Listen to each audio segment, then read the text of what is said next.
ये 20 में है, ये तो इजी है, आप ये तो आप इजीली बता सकते हो। ये कुछ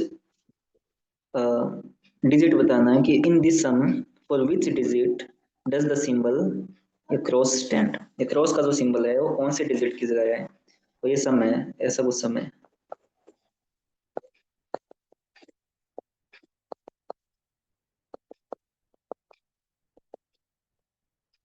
इनको जोड़ के इसने ये बनाया है।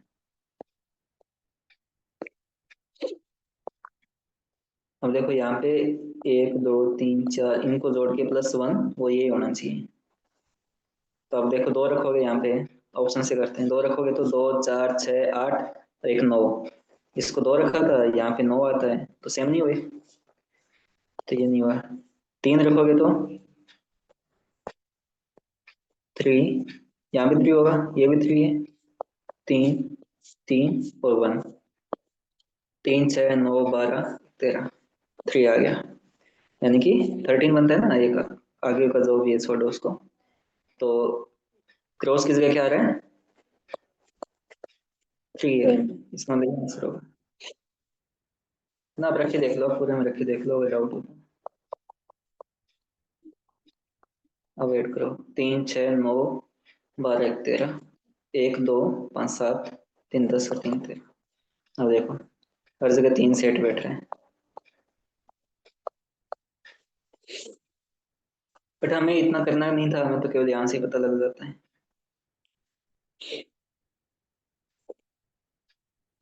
ठीक है, ये तो इजी था, आपको रख के देखना था, ऑप्शन से रख के देखते हैं। मतलब ऑप्शन ना हो तो हम 0 से स्टार्ट करते हैं, 9 तक लिखे जाते हैं, बट ऑप्शन गिवन है तो फिर 0 से 9 तक क्यों करना। ऑप्शन रखो, 2 रखेंगे तो 2 4 6 8 9 बनेगा, यानी यहाँ 2 बनता है, यहाँ 9 बनता है, जबकि दोनों सेम होने चाहिए, दोनों ही स्टार है। पर 3 रखूंगा तो यहाँ भी 3 बनता है, यहाँ भी 3 बनता है, इसका दोनों सेम हो गए। ठीक है, इसमें कोई डाउट नो सर। है ना, इसमें तो हो ही नहीं सकता, इजी था। 19 वाला भी easy. If dollar means divided by, at the rate means multiplication, multiplied by, hash मतलब minus and then value of this, तो रख लो आप 10, हैश की जगह क्या लिखना है, -5, एट द रेट की जगह मल्टीप्लाई 1, डॉलर की जगह डिवाइड 5। मतलब इसको ऐसे लिख सकता हूँ ना, क्योंकि इसने गिवन है कि इसकी जगह ये है। अब सबसे पहले डिवीजन को सॉल्व करना होता है, -5 इंटू 1/5, यानी इसको 1/5 लिख देता हूँ, मतलब सॉल्व कर दिया मेरे हिसाब से। अब मल्टीप्लीकेशन करो, 10 -5 इंटू 5 1, अब घटाओ को कर दो, आंसर क्या आएगा, 9। ठीक है, बट अगर आप रूल फॉलो नहीं करोगे, सिंपली करते हो सीधे 10 - 5 5, 5 × 1 5, 5/5 1, तो आपका ऑप्शन मैच हो जाएगा, बट वो गलत है। मतलब रूल स्टैंडर्ड रूल के हिसाब से होता है, पहले डिवीजन मल्टीप्लिकेशन प्लस माइनस। मतलब डिवीजन और मल्टीप्लिकेशन में आप पसंद से कर सकते हो, दोनों में से किसी को, बट प्लस और माइनस को भी एक साथ कर सकते हो, बट ये हमेशा इनसे पहले होंगे, ये पहले होंगे, फर्स्ट पे होंगे, फिर ये सेकंड पे आएंगे। तो पहले आपको ये वाला ऑपरेशन ही सॉल्व करना पड़ेगा, फिर ये करना पड़ेगा, नहीं तो आपका आंसर गलत आ जाएगा। और वैसा ऑप्शन में गिवन होगा, वो एक ऑप्शन देख के रखेंगे कि आप गलती करो, और वो आपके 0.83 नंबर काट लें। ये क्वेश्चन सिंपल क्वेश्चन गलत होता है तो 2.5 को वही करते हैं, 0.83 और करते हैं तो 3.33 का लॉस होता है। इसलिए सिंपल क्वेश्चन को तो बहुत सावधानी से करो। जो पजल वाले हमने किए थे वो टफ है, तो वो सबके लिए टफ होंगे, बट इजी वाले तो सबके लिए इजी होते हैं। ठीक है, ये हमने कल किया था, लीस्ट वैल्यू जो निकालनी थी डिजिट्स की। हाँ, एक सेकंड, एक दो तीन क्वेश्चन और निकालता हूँ।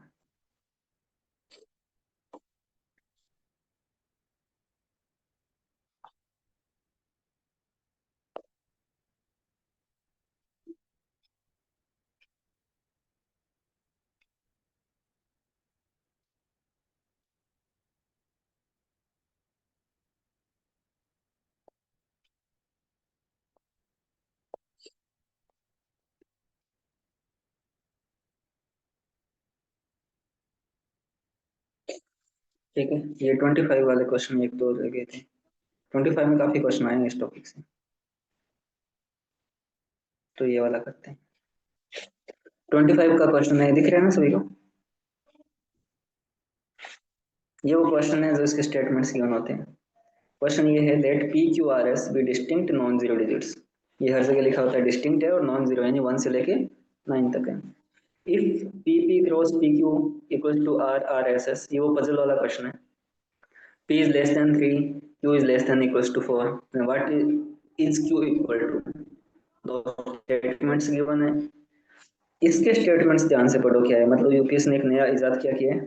स्टेटमेंट वन तो ये, the question can be answered by using one of the statement but can not be answered other statement, can be answered using other statement, can be answered using both the statement together but cannot be using either statement. Option D देखो, the question can be answered even without using any of the statements.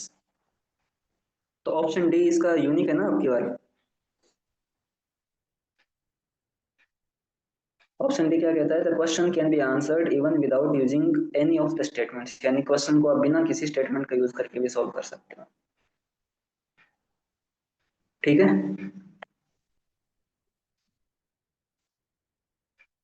आपने देखा ये वाला statement, ये पहले नहीं आता था इस टाइप का स्टेटमेंट, इसी बार आया।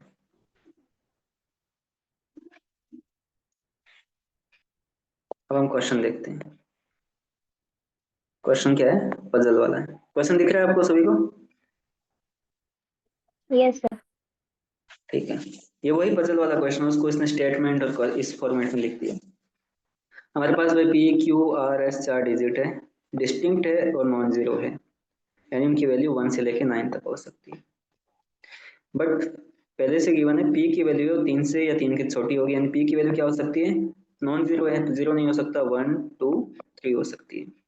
और क्यू की वैल्यू क्या हो सकती है, 1 2 3, तो इनमें से कोई एक हो सकती है, यानी क्यू क्या है, लेस देन इक्वल्स टू 4 है। ठीक है, और पी की value less than equals to 3।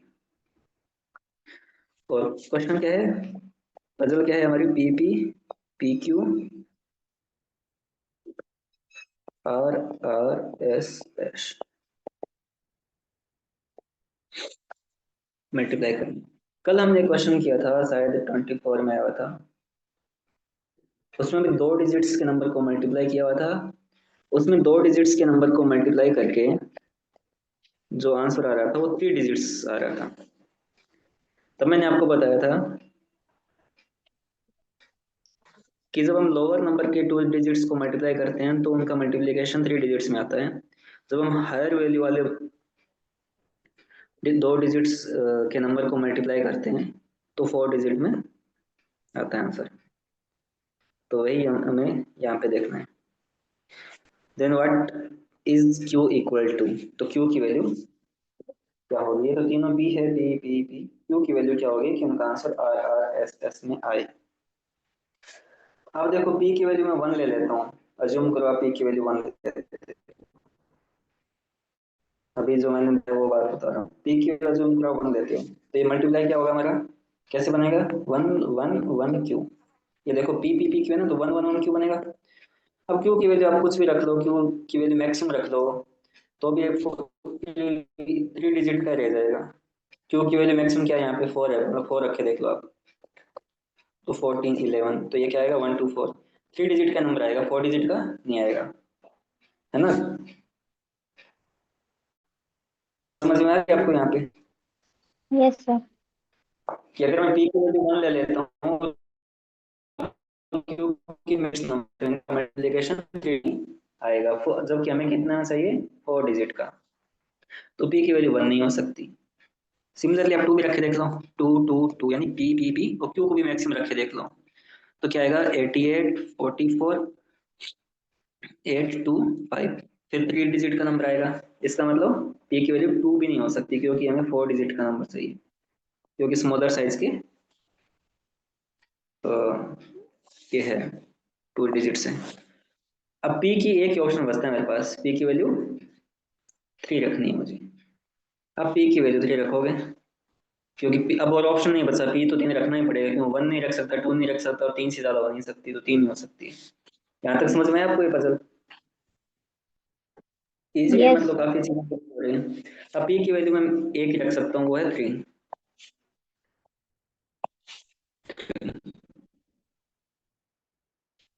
3 3। अब क्यू के मेरे पास ऑप्शन है। अब क्यू P3 रख लिया तो मैं Q3 नहीं रख सकता, क्योंकि डिस्टिंक्ट भी रखना है मुझे, है ना। P को मैंने 3 रख लिया तो Q3 नहीं हो सकता। Q की वैल्यू क्या हो सकती है, आइदर 1, 2 और 4। अगर मैं Q को 1 रखता हूँ, मैं यहाँ करके बताता हूँ 1 वाला, तो 1 रखता हूँ तो मेरे पास क्या आंसर आता है, फिर से 3, 9 और 3 2, 1023 बनता है, जबकि मुझे इस फॉर्मेट में चाहिए RRSS। तो ये RRSS तो नहीं बनेगा, मैं दो दो डिजिट सेम होने चाहिए। इसका मतलब Q1 पे भी सेट नहीं करता। Q2 पे रखूं तो 6699, तो ये क्या होगा, 6510, तो ये भी नहीं है सही, क्योंकि किस फॉर्मेट में आना चाहिए, RRSS, यानी दो दो डिजिट सेम होने चाहिए। तो Q2 भी नहीं हो सकता। अब मेरे पास एक ही पॉसिबिलिटी बचती है, Q की 4 की, उसको मैं चेक करके देख लेता हूँ।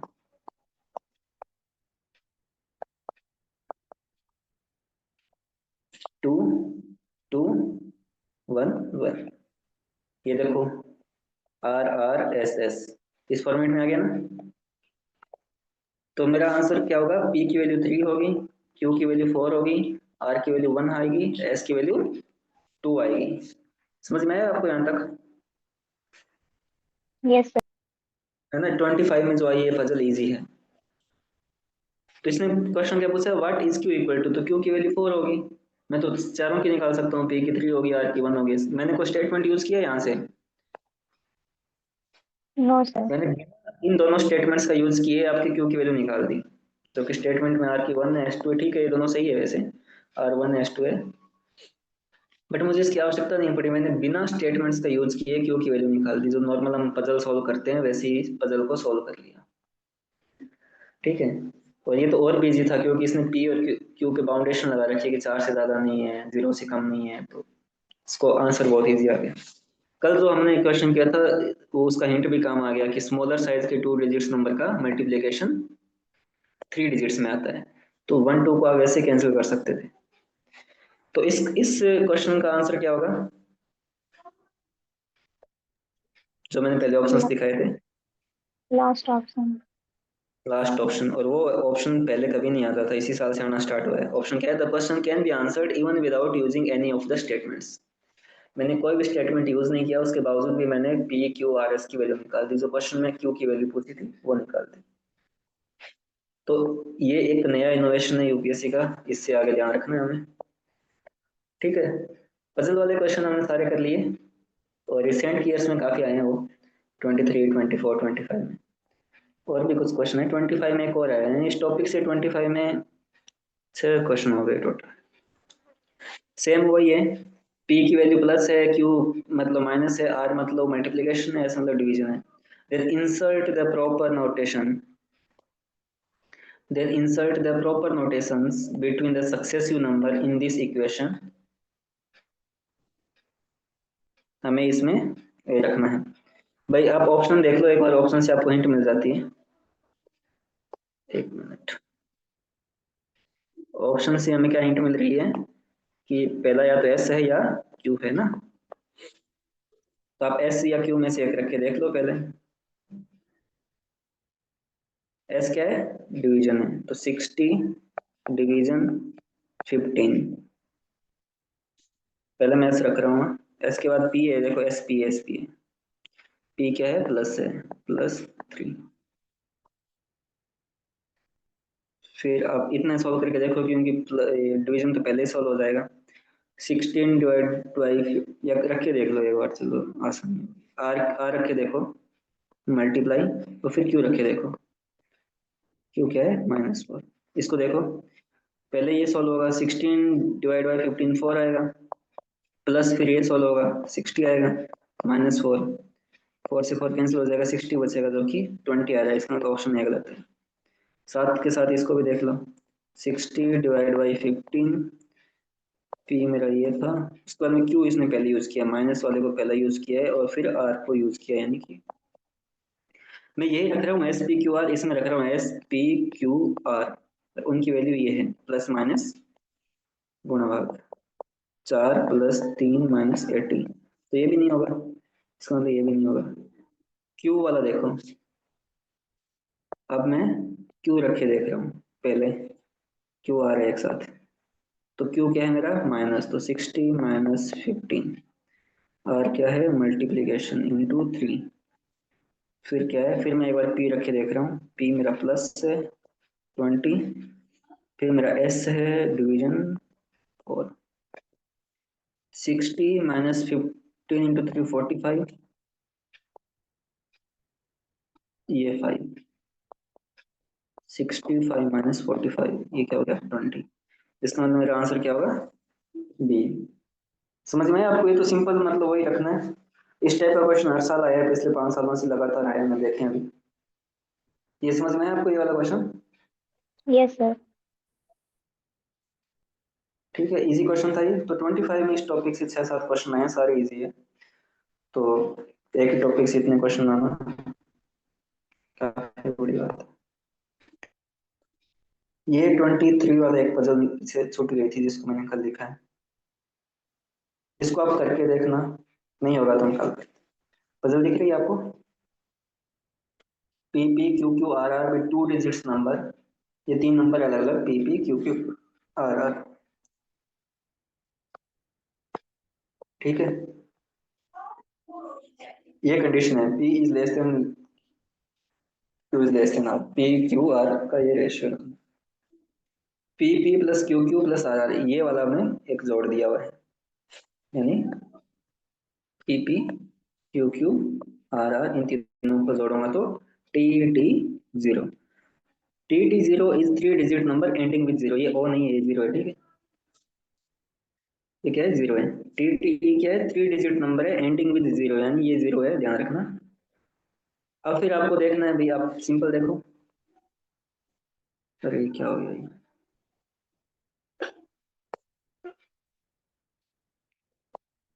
P P Q Q R R T T zero, यानी कि ये वाला क्या बनता है आपका, बस आपको यहीं से आंसर आ जाएगा इसका। अब हमारे पास ये पी क्यू आर क्या है, वही डिजिट्स है, डिस्टिंक्ट डिजिट्स हैं, डिस्टिंक्ट इसने लिखा नहीं है ना कहीं, पी क्यू आर, हाँ डिस्टिंक्ट है ना, ये कंडीशन है, पी क्यू से छोटा, क्यू आर से छोटा है तो डिस्टिंक्ट है, तो P Q are distinct digits है हमारे पास, उनका सम क्या होना चाहिए, यहाँ पे जीरो आ रहा है, तो जीरो या तो 10 हो सकता है या 20 हो सकता है, पी की वैल्यू मैक्सिमम क्या हो सकता है, ये वाला जीरो आया, इसका मतलब या तो 10 हो सकता है या 20 हो सकता है, बट 30 हो सकता है क्या इन तीनों को जोड़ूंगा तो, मान लो तीनों मैक्सिमम है, 9 9 है, ऐसे अज्यूम कर लो, तीनों 9 हो नहीं सकते, बट अज्यूम करो ये 9 है, ये भी 9 है, ये भी 9 है, तो मैक्सिमम क्या होगा 27, यानी 30 तो कभी नहीं हो सकता। तो आप या तो इस सम को एक बार 10 करके देखना और एक बार 20 करके देखना, और फिर आप पी क्यू आर की इस कंडीशन के अकॉर्डिंग वैल्यू रखना, फिर देखना पॉसिबल नंबर ऑफ वैल्यूज कितनी आती है, ये कितनी आती है। क्वेश्चन समझ में आ गया आपको? Yes sir. ठीक है, 30 नहीं हो सकती मैक्सिमम वैल्यू, क्यों? क्योंकि ये मैक्सिमम 9 हो सकता है, ये भी मैक्सिमम 9 हो सकता है, ये मैक्सिमम 9 हो सकता है, तीनों ही अगर 9 9 अज्यूम कर लो, हालांकि तीनों 9 नहीं हो सकते क्योंकि ये कंडीशन भी है, फिर भी मान लो तो 9 18 और 27 27 होगा इनका सम, 30 से तो छोटा ही होगा, बट 20 हो सकता है क्योंकि 3 डिजिट्स है तो कॉम्बिनेशन होगा ऐसा कि 20 भी बन जाए, 10 भी बन सकता है, कि एक ये एक हो, ये 3 हो और ये 6 हो, तो 6 3 और 1 10 बन गया, ऐसे 20 भी बन सकता है। 20 कैसे बन सकता है, 5 6 और 9 हो, 11 और 9 20, तो 20 भी बन सकता है, तो 10 और 20 की पॉसिबिलिटी है, तो आप इनको पहले 10 मानना, फिर 20 मानना और फिर कॉम्बिनेशन लिखना पी क्यू आर का, इस कंडीशन को ध्यान में रखना, करके देखना, नहीं होगा तो अपन इसको हल कर लेंगे, ठीक है। क्वेश्चन इजी है, ये भी पजल वाला क्वेश्चन है, आप करके देखना एक बार, और इस टॉपिक के सारे क्वेश्चन यहीं पे खत्म होते हैं, पजल्स ज्यादा थी इस टॉपिक में, कुछ क्वेश्चन तो सिंपल कोडिंग डिकोडिंग के थे, सिंपल कोडिंग और डिकोडिंग, फिर हमने क्या किया, अर्थमेटिक्स मैटिक पजल्स भी काफी किए, और लास्ट वाले ऑपरेशंस वाले